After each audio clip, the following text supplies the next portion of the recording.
সারা দেশে এবারও মাথা চাড়া দিচ্ছে ডেঙ্গুর সংক্রমণ। গেল বছর মে মাসের প্রথম 14 দিনে হাসপাতালে ভর্তির সংখ্যা ছিল 250-র কাছাকাছি। এবছর সে সংখ্যা 300 জনে দাঁড়িয়েছে। মৃত্যু হয়েছে 5 জনের। সারা দেশে শুধু হাসপাতালে ভর্তি রোগীর তথ্য থাকায় প্রকৃত সংখ্যা উঠে আসে না।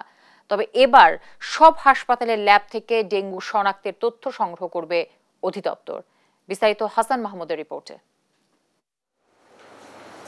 থেমে থেমে বৃষ্টি, অব্যাহত তাপমাত্রায় প্রতিদিনই বাড়ছে ডেঙ্গুর সংক্রমণ। চলতি মাসের প্রথম 14 দিনে আক্রান্ত হয়েছে অন্তত 300 রোগী, যা আগের বছর ছিল 250, আর মৃত্যু হয়েছে 5 জনের।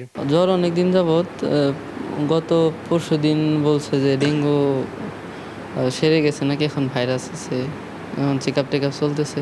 বর্ষা শুরুর আগে ডেঙ্গু সংক্রমণের বিষয়ে সতর্ক করছেন বিশেষজ্ঞরা। এই মুহূর্তে ডেঙ্গু রোগী সীমিত কয়েকটি জায়গাতে আছে, পকেট জায়গাতে আছে।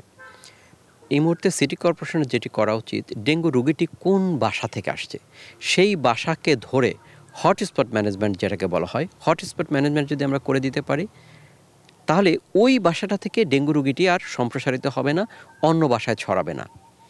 এই মুহূর্তে এই হটস্পটগুলো কিন্তু খুবই কম ঢাকা শহরে। এই হটস্পট যদি আমরা এখন ম্যানেজমেন্ট করে দিতে পারি, তাহলে মৌসুমী ডেঙ্গুটি আর বেশি রকম বাড়বে না। আগের বছরগুলোয় কেবল হাসপাতালে ভর্তি রোগীদের তথ্য সংগ্রহ করে প্রকাশ করত স্বাস্থ্য অধিদপ্তর। বাড়িতে চিকিৎসা নেওয়া শনাক্ত রোগীরা হিসেবের বাইরে থাকায় ডেঙ্গু নিয়ন্ত্রণ প্রক্রিয়া ব্যাহত হতো। তবে এবার সারা দেশের সব হাসপাতালের ল্যাব থেকে ডেঙ্গু শনাক্ত রোগীর তথ্য সংগ্রহ ও প্রকাশের উদ্যোগ নিয়েছে স্বাস্থ্য অধিদপ্তর। ডেঙ্গু ট্র্যাকার তৈরি হয়েছে এমআইএস এর মাধ্যমে। আমরা এখন থেকে রিয়েল টাইম রিপোর্ট পাবো এবং একই রোগীর একাধিক রিপোর্ট পাবো না। এবং এই ট্র্যাকারটি নিয়ে ইতিমধ্যে আমরা বাংলাদেশের সকল সরকারি হাসপাতালের ল্যাব টেকনিশিয়ান এবং ডাটা এন্ট্রি অপারেটর তাদেরকে আমরা প্রশিক্ষিত করেছি।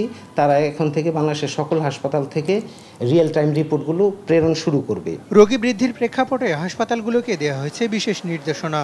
মহাখালী ডিএনসিসি হাসপাতালের কিছু জনবল প্রত্যাহার করলেও প্রস্তুতির কথা বলছে স্বাস্থ্য অধিদপ্তর। আমরা এবছরও প্রস্তুত আছি এবং আপনারা জানেন যে এটা একটা বৃহৎ ফিল্ড হাসপাতাল, 1054 শয্যা বিশিষ্ট, এবং এখানে যদি দরকার হয় আমাদের মন্ত্রণালয়, স্বাস্থ্য মন্ত্রণালয়, স্বাস্থ্য অধিদপ্তর সকলেই এটা অবগত আছেন এবং আমাদের জনবল সহায়তা এবং পূর্ণাঙ্গ সহায়তার জন্য তারাও প্রস্তুত আছে। তবে হাসপাতালের প্রস্তুতির চেয়ে ডেঙ্গু নিয়ন্ত্রণের উপর জোর দিচ্ছেন বিশেষজ্ঞরা।